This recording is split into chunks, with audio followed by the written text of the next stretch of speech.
Welcome back to the Bourbon Lens with your host, Jake and Scott. And today, it's just the two of us. And we will be talking a lot about Jack Daniels. They released their 10 and 12 year batch 2 and 3 of the respective releases. And we're excited to talk about those today. And we'll catch up just on everything what's happening in whiskey. Maybe something else we don't know about each other. So sit back and buckle in and listen to our newest episode featuring Jack Daniels 10 year batch 3 and Jack Daniels 12 year batch 2. Scott, what is going on, my man? That was quite a mouthful. It was. I don't speak English very well, apparently. You'll get better at it one of these days. One day. Maybe episode like 300. We're not too far off. That's the crazy thing. We're about 30 episodes away. That's wild. Man, we're going to hit it this year. I thought it was going to be a 2025 thing, to be honest. I'd have to map it all out, but yeah, it'll probably be at the very end of the year. Wow. We're going to go out in 2024 with a bang, huh? That's wild. Yeah. Wow. Well, you never know. There's going to be some cool stuff along the way. And excited to, continue to do this. It's a lot of fun. My wife asked me the other day, Lauren, in all of her infinite wisdom, she goes, "Do you ever get tired of talking about bourbon?" And I was like, "No, not really." She's like, "Why?" And I'm like, "There's always something new. It doesn't all taste the same." I don't know. Does Courtney ever ask you that? Usually it's Liam that asks me. He's like, "How do you talk about bourbon all the time?" I'm like, those people that you watch on YouTube? It's the same concept. They talk about something that they find interesting all the time. It's just what you do. Yeah. I mean, it's something fun and new and innovative. I'm looking at our email box now, like, all the stuff that's come up or are going to be coming up recently. It's like, we got Pappy Van Winkle's, what would be his 150th birthday on Wednesday. Also, Penelope's 6-month birthday. Shout out to my girl. We got Kentucky Derby season is in full festival, like full season. Like we're right around the corner from Derby 150. We got the PGA Tour coming to Louisville. We have got Penelope Rio hitting shelves again. We've got these two great whiskeys that just hit shelves a few weeks ago that we'll be talking about, and so on and so forth throughout the week. I mean, it's literally whiskey is popping up everywhere in our email box. Yeah, and it seems like, there's no end to it. For better or worse, I guess you could say, but it's always just something interesting. I think lately I've noticed a lot of like lifestyle type crossover. Yeah. Like whiskey's like penetrating into more lifestyle things, not just like, oh, it's just like a bourbon lover's dream. It like kind of penetrates into the cocktail world and food and golf. I mean, that's another big one. It's like, there's a lot of like crossover with those type of things. Yeah. I mean, you have something really cool. I didn't get to go to the media event, but like there's a special bottle that Brown-Forman is doing for the winner of the Kentucky Derby for 150. That's pretty freaking cool. Yeah. So there's a lot of cool stuff that's going to be happening. And, I think Brown-Forman's at the center of a lot of it. They've had the news where they sold the Alabama cooperage, which we got to see when we went to go see Jack Daniels. They've got all the cool releases that Jack puts out. They had 1924. They had, all the stuff that they're doing around Derby. Like it's pretty cool what one company is kind of putting out in anticipation of a lot of cool stuff. And that's not to mention what may be on the precipice that we don't know about yet. Oh, I'm sure there's a lot of stuff in the hopper. Yeah. And then they just got a new master or assistant master distiller. Yeah. At Old Foe. Yeah. So it's like, there's a lot going on. Yeah. I think it's funny though, going back to the cooperage sale, people were like, the sky is falling, like the bourbon boom is over because Brown-Forman is selling their cooperage. I'm like, no, it's probably just a huge liability that they want to get off their books. And they're selling one of their two cooperages, guys. Yeah. They're not selling both. Yeah. They're not selling both of them. They're not totally getting out of the business. Plus it's all the way in Alabama. Like it's not really close. No, I mean, it's a good hour and 15 minutes, hour and 30 minutes. I mean, I took a nap on our trip from Jack Daniels to it wasn't just the distance that caused us to take the nap, but yeah. We also watched a cool video that featured Nelson Edie. Gotta love Nelson. And, you learn a lot about how Jack Daniels is kind of just tied into the region of like South Central Tennessee and into Northern Alabama. And, man, there's a lot. And speaking of, there's a new book that Fawn Weaver put out about the continued relationship between Uncle Nearest and Jack Daniels. Yeah, it's comes out in like a month or so. Yeah, was it Love and Heart? Is that right? I think it's Love and Whiskey. Love and Whiskey, that's what it is. Yeah, Love and Whiskey. So, yet another storytelling of, I guess, the history of Jack Daniels and Tennessee whiskey and the history of Nearest Green and how that brand has evolved as well. Like how, I think she literally read like a New York Times article and it like sparked something in her. Like that's got to say something about like passion, right? Like, yeah, you just like, you read an article and then you just dive in 150% and then just go all in. So, and build a distillery while you're at it. It is really cool.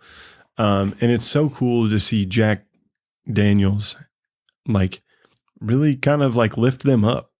Like, it's like, yeah, this is real. Nearest was a person. Like they worked together and they were like each other's right-hand people. So I think that's just a really cool, experience to kind of like watch unfold and see how that happens. In other news outside of whiskey, it is March Madness. So I do have to ask you this one question before we get back into whiskey. Who cuts down the nets in a few short weeks? Oh my goodness. I am so far out of the loop, more so than I normally am. Which is saying something. With sports.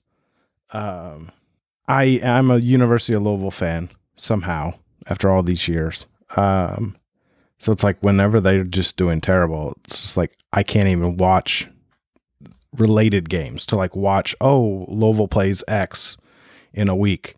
Yeah. And then maybe I'll watch that team play. I have not even done that this season. I went to one game, like, and it it's like I've lost so much interest. But I think it would be kind of cool if Kentucky won. It seems like everybody is struggling this year. Yeah, outside of about 3 teams, everyone has struggled. Everyone's picking UConn. I was looking at the ESPN pool. 25% of people have picked UConn to win the national championship. Oh, wow. Yeah. So if you want to win your number bracket, one overall seed, number one in the AP poll. But the last number one AP team a week ago in the Big 12 tournament was Houston, and they got drubbed by 30 in the in their Big 12 championship game. So no team is safe this year, is what I would like to say. That's what I'm saying. It's another year where the 16 seed's going to beat the 1. That's going to happen. Yeah. We'll see how the Bourbon Lens bracket unfolds for our Patreon group. We got a few in already. We'll see if some more people join. So excited about that. And so I filled out my obligatory like homer bracket. Kentucky wins. But like there's some weird teams that I think could win. Like I see Creighton could make a run, random. UConn, they're not random anymore. They're like literally, if they win this national championship, they'll be 6th. They'll be tied with North Carolina for like 3rd overall.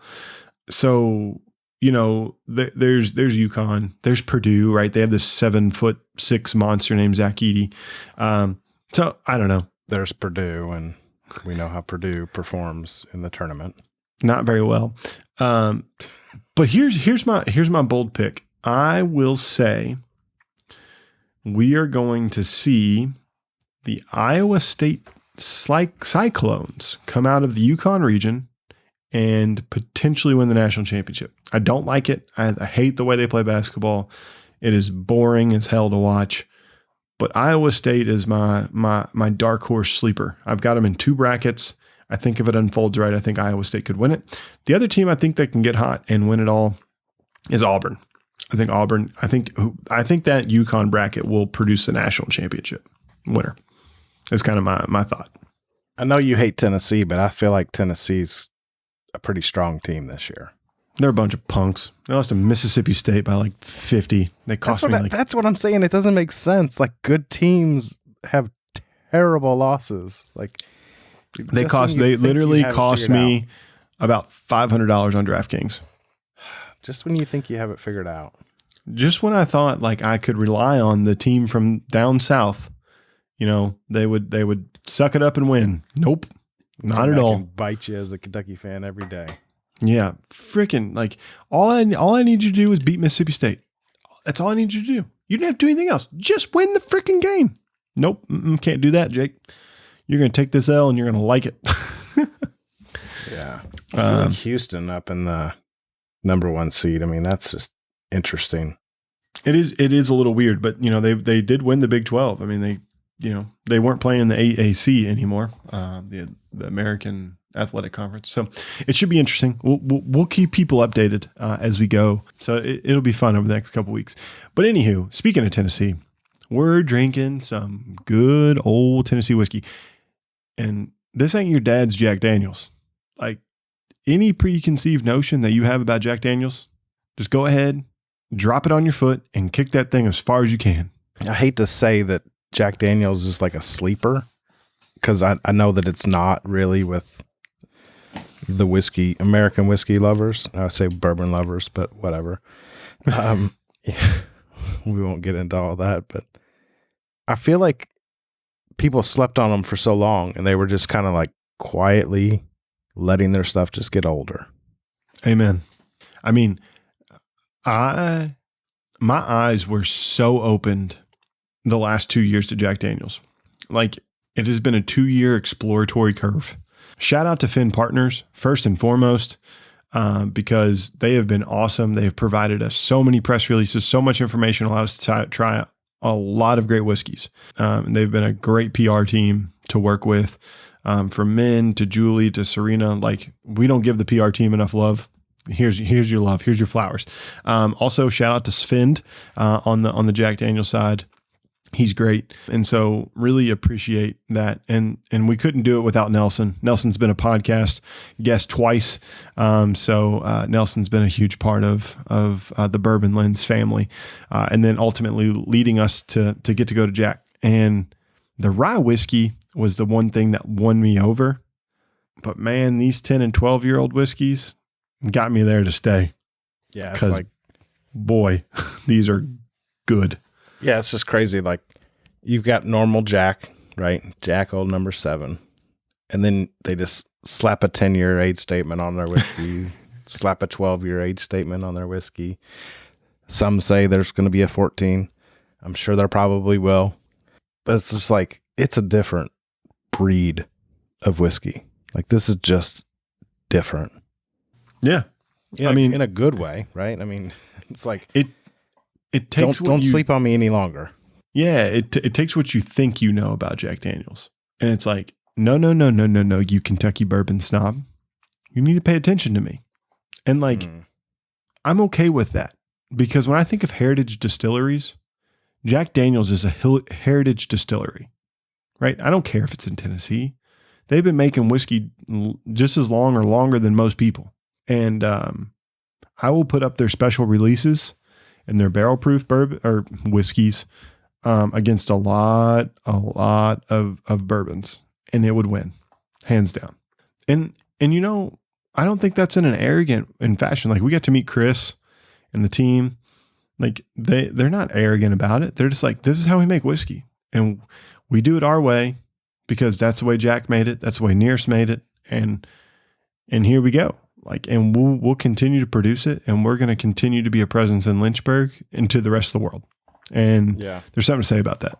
Well, I just think that they're being good stewards of the brand too, because Jack Daniels could get left behind if it was just 80 proof, right? I mean, it's going to sell. It's going to sell itself.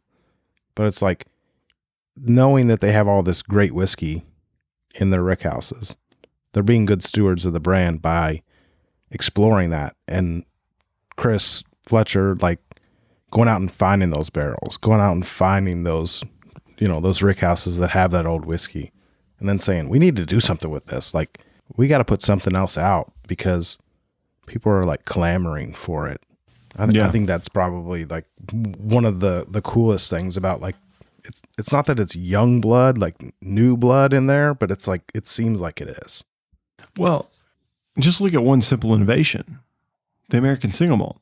Like the massive distillery that Jack Daniel's is shouldn't have been on the cutting edge of the American single malt movement, but they were, and that's saying something. And then you see right behind them, Jim Beam's like, you can't be the only heritage brand doing that. And so it is very interesting that they continue to reinvent themselves. They have their special releases. We have told them many a times, like single barrel proof, not a great, doesn't roll off the tongue that well.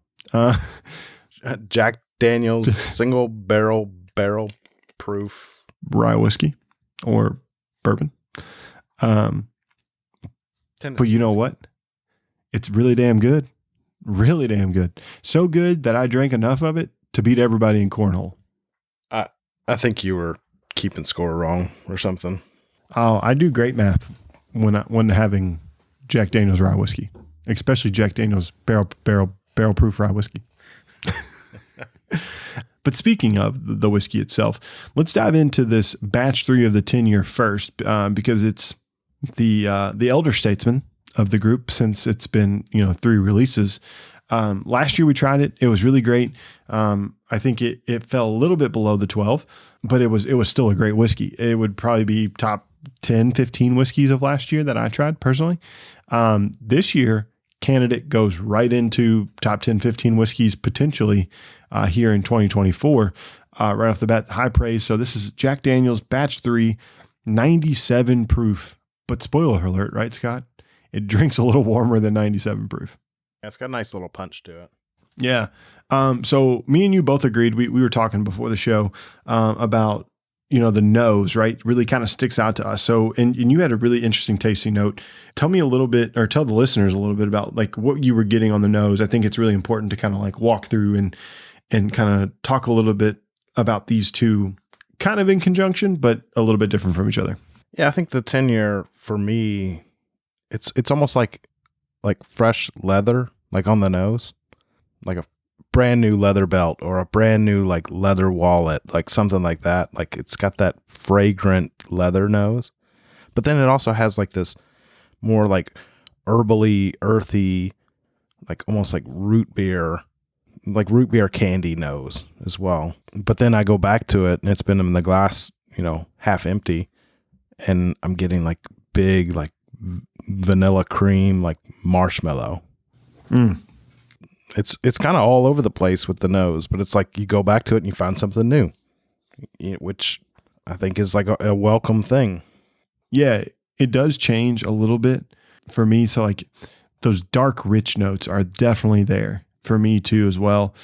That cola note really like kind of shines, and it's like a deep, dark cherry cola, almost root beer, like you mentioned. But then there's like those waves of vanilla and like custard-like or marshmallow-like that are really nice. But more brown sugar than cinnamon, maybe molasses even, right? Because it's so rich and dark and complex on the nose. Like this one is where it's at from a nose perspective. Like if you were to give most whiskey drinkers this just to nose, they would be like, that's my jam. I want more of that. Yeah. Yeah. Like for let me sure. Take a drink of that because I'm ready. Yeah. I'm thirsty now. Now the nose, I think, differs a little bit from the palate in my opinion. It drinks a little bit brighter and a little bit warmer than the nose. Like the way it drinks, I feel like it should smell astringent. Does that make sense? Yeah, like it almost would zap your palate a little bit. Yeah. It's got some heat to it. Yeah. And I don't know where it's from because it's really not like proof heavy. It's 97 proof, which to some people that might be high, but it's like most people it's low. Yeah, I mean, I don't know if it's just like the barrel char, like that you get, maybe a little bit of spiciness from the wood. Yeah. I don't know. There's one thing I think that saves this palate from being like kind of just like meh to me. It's like the brown sugar, the vanilla, but it's vanilla custard, right? Like it's kind of like that custard ice cream. cinnamon, but there's like this nice hint of berry that kind of like rounds it out. Like you do get that oak from the barrel, but there's just enough like fruity blackberry or raspberry that kind of shows up that kind of rounds out the palate. If not, it'd be kind of more notish. That berry note for me kind of rounds out the palate. And I won't say it, I'm saying saves it. It saves it from making it a really good whiskey to moving it into the category of a great whiskey. Yeah, I get a little bit of the fruitiness.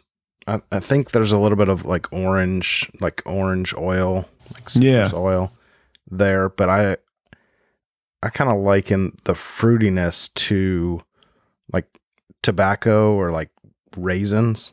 Yeah. Like where they just kind of have, where it's just kind of like drying out a little bit. Yep. That could definitely be it. And I love that. That's a tasting note that I love. Like raisins, like chocolate covered raisins, raisinette. Oh man, that's like one of my favorite candies of all time. But so like if I find that in a whiskey, I'm like, I love that. Mm-hmm. And there's a little bit of that here. Before we go into the finish on that, what is your favorite candy? Movie theater candy. It's got to be Raisinets. Candy bar candy. If it's not Reese cups, it's got to be Snickers. Okay. And I mean, Snickers is probably just because it's all around. Like it's like whiskeys. You get a little bit of everything, right? Chocolate, caramel, peanut butter, nougat. Like it's all there. Yeah. I'm with you. So I'm a snow caps guy. Keep it pretty simple. In theater. When I was a kid, hell yes. I used snow caps for money. I discovered Raisinets. Yeah. Candy bar though. Hot take here. Big Three Musketeer fan. I do love a Snickers, but Three Musketeers are great. Twix are also a sleeper candy bar. And last but not least, just give me a Crunch bar. Just give me a Nestle Crunch bar. Oh, see, like Nestle Crunch. Yes. But it's like melted. You got to get like melted, like not. It also gives me like Willy Wonka vibes too, because it's like you're undoing the tin foil or whatever, like on the old school Nestle Crunches. Yeah, do they still make those? Because hell no. Where you pull the paper off, then you pull the foil off. Yes, hell that was it. Charlie Downs.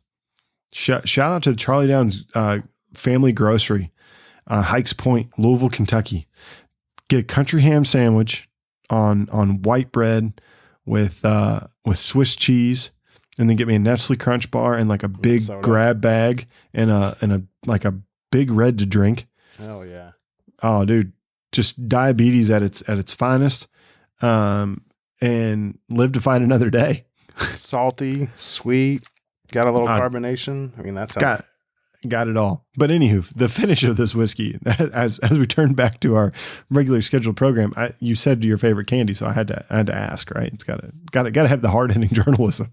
Yeah, I think it's just like you associate tastings with things that are familiar, right? For sure, we do it all the time. It's like if I found like a shortbread cookie or like the vanilla cookies or whatever the heck they were called from McDonald's back in the day. When you used to add the cookies to your meal.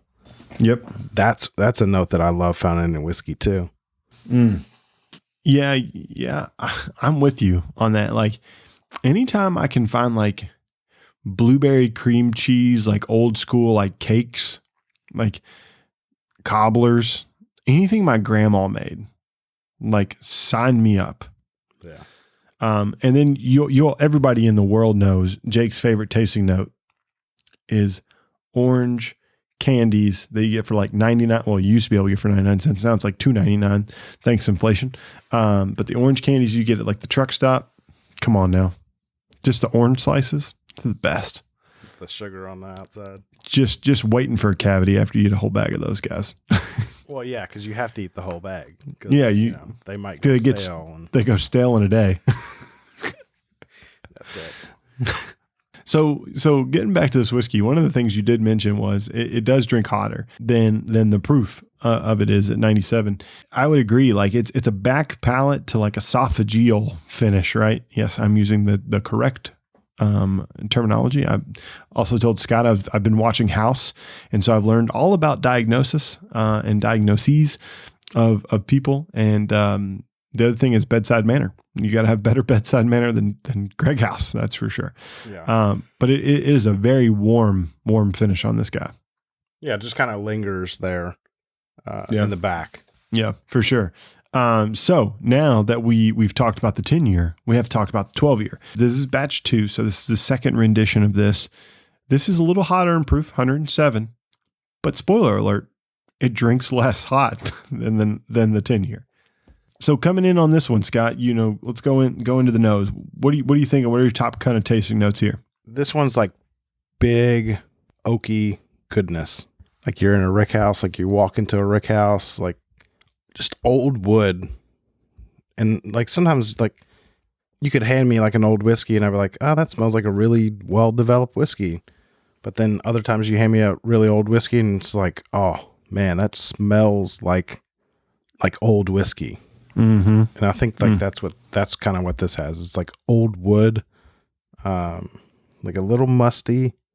I get a little bit more of that, like that leather too, but it's not really like that fresh new wallet or new leather belt. It's like your well worn in like baseball glove or something like that. Yeah. It's got a little earthiness to it, like a little mustiness. Yeah. The musk is what is nice. It's like you walk in, you open up those doors. They've been closed for, I don't know, a day, 2. You haven't pulled barrels out and you just kind of catch it because it rained a little bit. There's some moisture in there and you're like, woof, there's the barrel. So I think that's like super interesting. Hot summer day. Yeah. Mm-hmm. And then there's like some cinnamon raisin crumb cake in this for me personally. So a little bit of cinnamon raisin, but like that crumb cake, that cinnamon sugar, it's been burnt just a touch.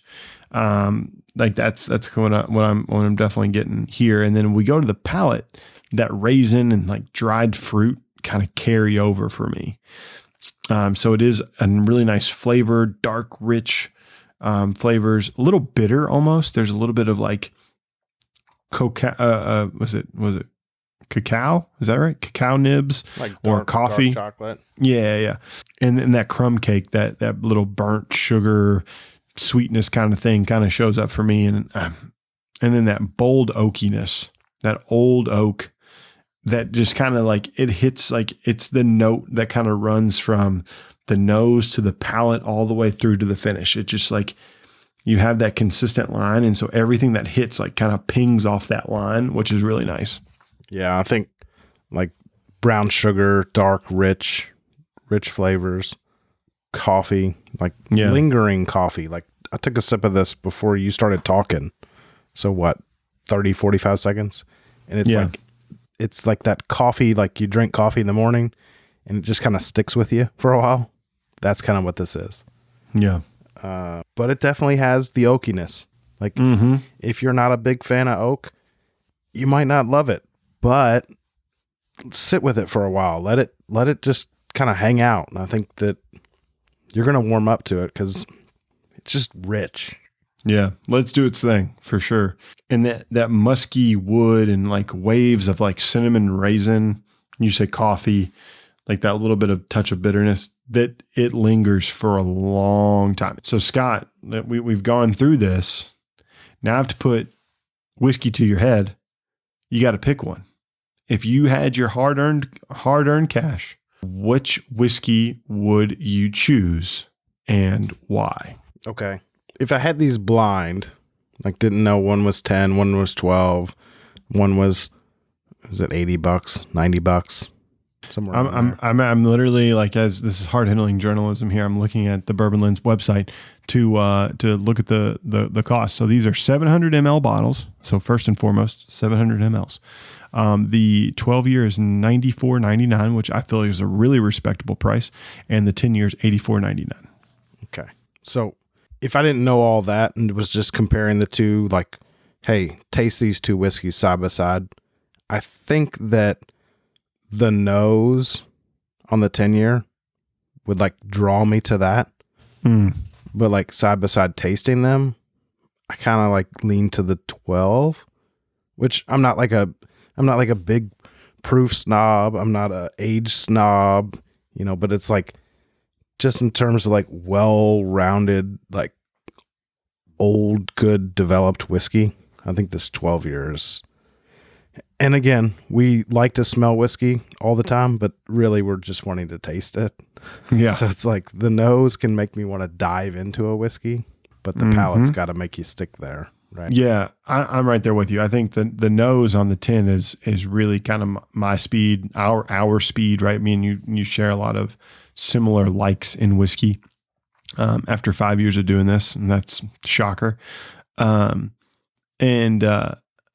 But the palate and the finish on the 12 just kind of really rise above the medium, right? Like for me. And so I think if I did this blind, I would come out the same way. There's just a little bit more roundedness in the 12. I think the 10 is phenomenal, but I think the 12 just kind of hits the right points of my palate to make it, really good. And if I can get this thing for $100 or less, sign me up all day, every day, twice on Sunday. All day. Yeah. I don't like spending $100 on whiskey, but I mean, with the stats here, I think. If this fell into your lap, you wouldn't be mad at $100. No, I wouldn't. Because it's something you can share too. Because people are like, "Oh, Jack Daniels. I don't drink Jack Daniels." That's what's fun about whiskey too. It's like, yeah. Well, you don't like it? Oh, here, just try this. The hell you don't drink Jack Daniels. Yeah, and it's like, oh, well, what is that? Oh, it's Jack Daniels, and it's not Old Number 7. Yeah, it's 12-year-old whiskey. I've put it in a blind many a times, and people are like, "What is that? That's got to be something rare." And it's like, just like a Jack Daniel's single barrel rye whiskey. And I'm like, do yourself a favor and get off your high horse. Simple enough. I'm not going to beat a dead horse on this one, but check out our partners to the south.